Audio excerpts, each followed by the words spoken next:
Yo, what's going on guys? My name is Alex and welcome back to another Borderlands 3 video. Now today we are going to be going over what I believe to be the top 5 best tips for arms race in Borderlands 3.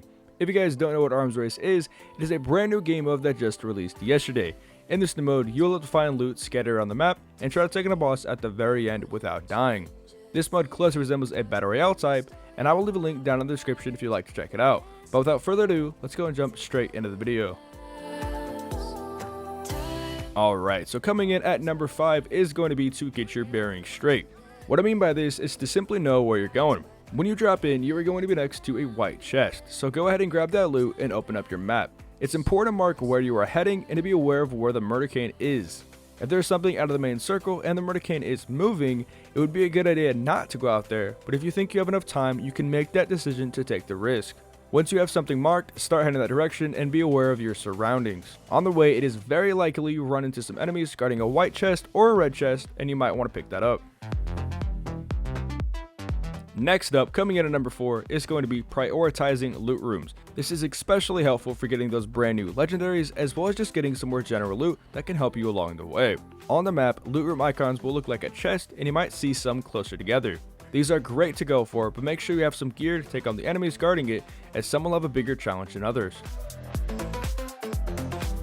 After that, coming in at number 3 is going to be trying different weapons. Now this one might not seem like much, especially since in the main game, weapons like a white pistol or a green sniper rifle wouldn't be doing much damage, but since this is arms race, for the most part things are scaled differently. So using a white pistol would do a lot more damage in this than if you were using it in just the main game. Every piece of loot is valuable, and that's not an understatement.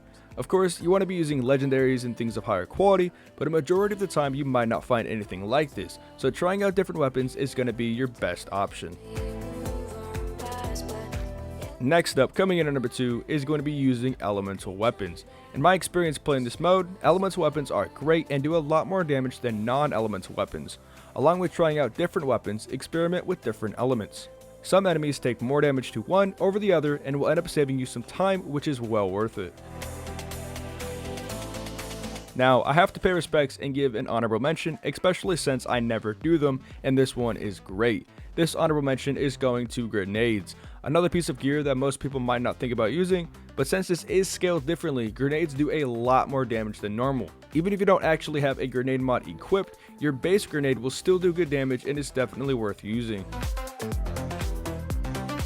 And finally, coming in at number 1 is going to be to grab a Tediore. And all of my experience in this mode, which to be frank isn't very long, it seems that Tediores are god tier and put out the most damage. Now, personally, I was taken back by this since I never used them out of this mode, but in my very first game, which will pop up on screen right about now, I was able to grab a Tediore and one-tap pretty much everything.